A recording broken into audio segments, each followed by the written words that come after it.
Jesus, encontrado no templo, depois de 3 dias, podemos imaginar a aflição de São José e de Nossa Senhora. Alguns pais, algumas mães devem ter tido essa experiência, né? Quando vai em Romaria, por exemplo, em Aparecida, é fácil a criança se perder, que angústia do pai e da mãe. Agora podemos imaginar a aflição de Nossa Senhora e de Jesus durante 3 dias procurando o menino Jesus. A lógica de Deus, né? Por que Deus permitiu isso? Uma lógica que a gente não entende muito bem. E Nossa Senhora estava sempre cercada de anjos. 1000 anjos acompanhavam sempre Nossa Senhora. E ela via, conversava com os anjos e até perguntava sobre o menino Jesus: mas onde está meu filho?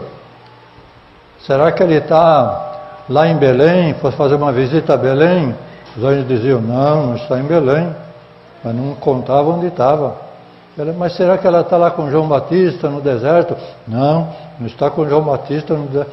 Mas não contavam. Podiam muito bem contar, está lá no templo, mas não contavam.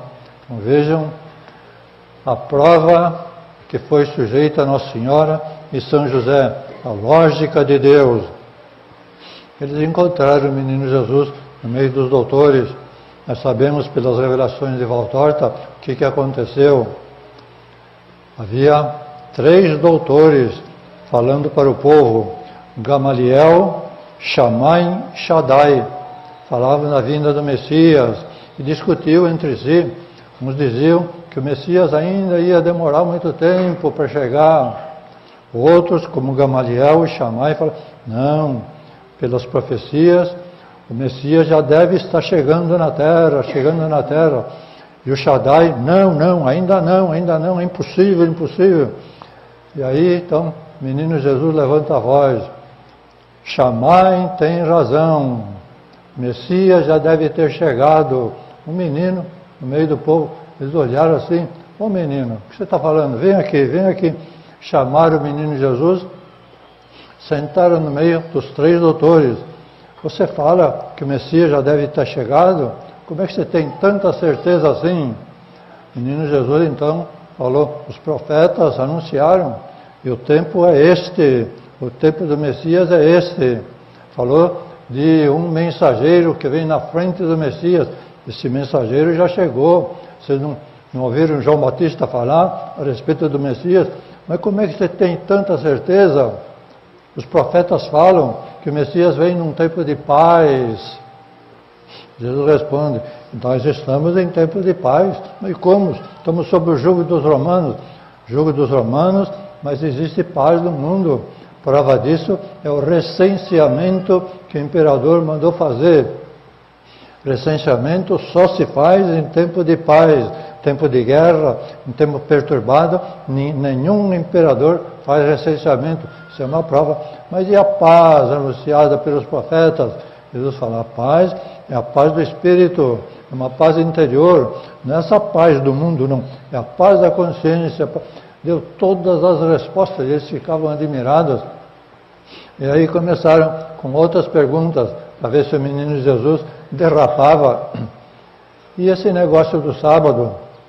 Se uma galinha bota um ovo no sábado, a gente pode comer esse ovo? Jesus responde: Deus fez 2 leis, uma lei para o homem e uma lei para os animais. A lei dos animais não tem nada a ver com a lei dos homens. Os animais seguem a lei de Deus. Por isso, não tem nada a ver esse ovo colocado pela galinha no sábado. E assim, uma resposta atrás da outra. Ficavam admirados da sabedoria de Jesus. E aí então Shammai, que era muito piedoso: ó menino, você devolve para mim a minha esperança. Eu não tinha mais esperança que ia encontrar o Messias, agora já tenho mais esperança pelas suas palavras. Você é um profeta. Quer dizer, Shammai e Gamaliel reconheceram a sabedoria de Jesus. Shaddai não, Shaddai ficou nervoso. Ô menino, você é muito petulante, você quer ensinar para nós os doutores. Nada disso. Mas os dois outros respeitaram o menino Jesus. E nesse meio tempo, então, chega Nossa Senhora e São José e viram o menino Jesus discutindo lá com os doutores. Depois, então, Nossa Senhora pergunta. São José não falou nenhuma palavra. A Nossa Senhora pergunta, mas por que você fez isso com a gente? Jesus, então, explica, eu estou sob as ordens de Deus Pai. A minha missão é esta. E a minha missão vem direta de Deus. E não preciso perguntar para nenhuma criatura. Então, ele explicou sobre a missão direta de Deus. Nossa Senhora entendeu. Então vejam, Jesus perdido no templo, ou melhor, os pais perdidos de Jesus. Jesus não se perdeu, não. Quem estavam perdidos eram os pais. Esse é o modo de Deus agir. O profeta Isaías fala, né? Deus, o nosso Deus, é um Deus escondido. Deus se esconde mesmo, né? Deus não se revela como está no céu. A glória de Deus no céu não é revelada para ninguém, só quando a gente estiver lá do outro lado. Aí sim. Então, essa glória Deus não revela para ninguém. Ele se revela de outro modo, de um modo humano. Aí ele se revela mesmo. E ele diz até nas mensagens, eu gosto de ser procurado, eu quero ser achado. Quer dizer, Deus se esconde. Nosso Deus é um Deus escondido. Ele quer ser achado, quer ser procurado. Ele se esconde, mas não se esconde muito, não. Mais ou menos como a brincadeira das crianças, né? Toda criança gosta daquele brinquedo, de esconde, esconde. Às vezes eu brinco com as crianças também, né? Padre, bota a cara aí na parede, conta até 10. A gente vai se esconder, se eu venho procurar. Não, conta até 11. Até hoje estou procurando saber a diferença. Conta até 10. Não, conta até 11. Então lá vão eles se esconder. Um se esconde atrás de uma cortina. Cortina mais transparente do que um vidro, né? Estão lá atrás da cortina. A gente vê os pés de baixo assim, estão bem escondidinhos. Outro se esconde debaixo da mesa. Quer dizer, criança, né? Pensa que está escondido. E eu então finjo que não vejo, né? Vou lá fora, onde será que estão essas crianças? Eu ando para lá, para cá, para lá, para cá. Onde eles se esconderam? Está lá transparente, mais transparente que um vidro, né? Mas, de repente, então, aquela alegria deles que foram achados. Mas depois de algum tempo, é assim, Deus brinca de se esconder. Deus brinca de se esconder. E é mais transparente do que as crianças. É isso que Deus fala nas mensagens, né? Nas mensagens Deus fala exatamente isso. Ele não revela a sua grandeza infinita, como está lá no paraíso, isso é impossível. Aí nós já estaríamos na glória do paraíso, seria impossível o pecado no mundo, mas Deus se revela de outro modo, um modo transparente, mas de modo humano. E pela palavra viva de Deus, nós sabemos como Ele se revela. Se revela primeiro pela consciência da gente. Quantas vezes aparece aí no livro, ouçam a voz da razão. A voz da razão é a voz de Deus falando dentro da nossa consciência. E até os filósofos sabem disso, né? Aristóteles, falei ontem de Aristóteles, Deus é o pensamento do teu pensamento. Então, o filósofo alemão Kant, ele dizia, existe dentro de nós uma voz, a voz da consciência, eu chamo isso de imperativo categórico. Imperativo categórico. Deus fala, é assim, é assim. Um filósofo alemão, não tinha nada de religioso, ele falava, eu escuto essa voz da consciência, e chamava isso de imperativo categórico. Assim Deus se revela. E Jesus, a palavra viva de Deus, continuamente ele diz, eu não escondo nada de ninguém. Deus se esconde, mas se revela. Depois, outra palavra bonita do livro, vejam a homilia de meu Pai. Na natureza, quando o sol se levanta, homilia de meu Pai. Quando os passarinhos estão cantando, homilia de meu Pai. Quando as borboletas estão voando por aí, homilia de meu Pai. Homilia de meu Pai. Jesus fala, vejam a homilia de meu Pai. Não fala, ouçam. Uma homilia a gente escuta, né? Mas no livro está lá, vejam a homilia de meu Pai.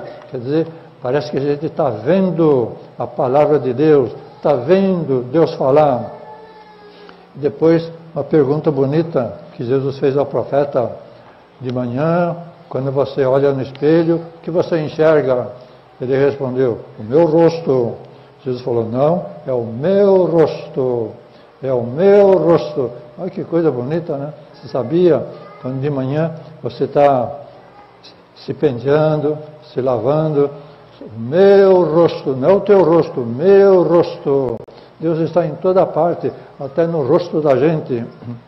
Depois, uma outra palavra bonita, este livro tem resposta para tudo. Quer dizer, Deus se revela, Deus se esconde e se revela. Veja como Deus fala claramente para nós.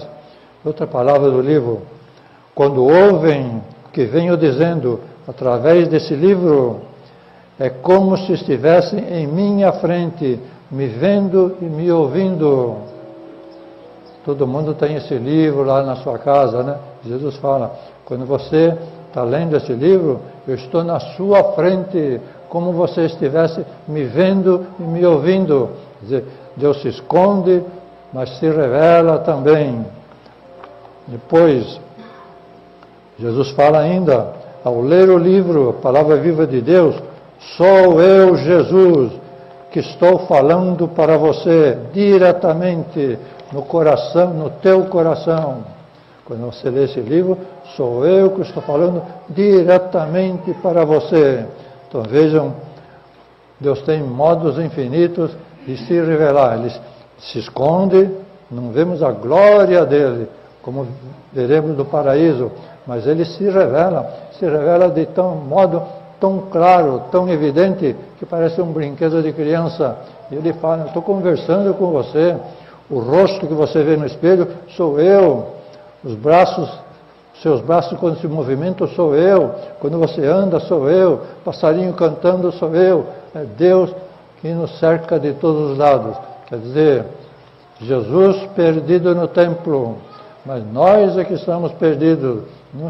Jesus não está perdido não, Jesus está se revelando continuamente, tem milhares de modos de se revelar. E um dos modos mais bonitos que nós temos é o nosso livro, Palavra Viva de Deus.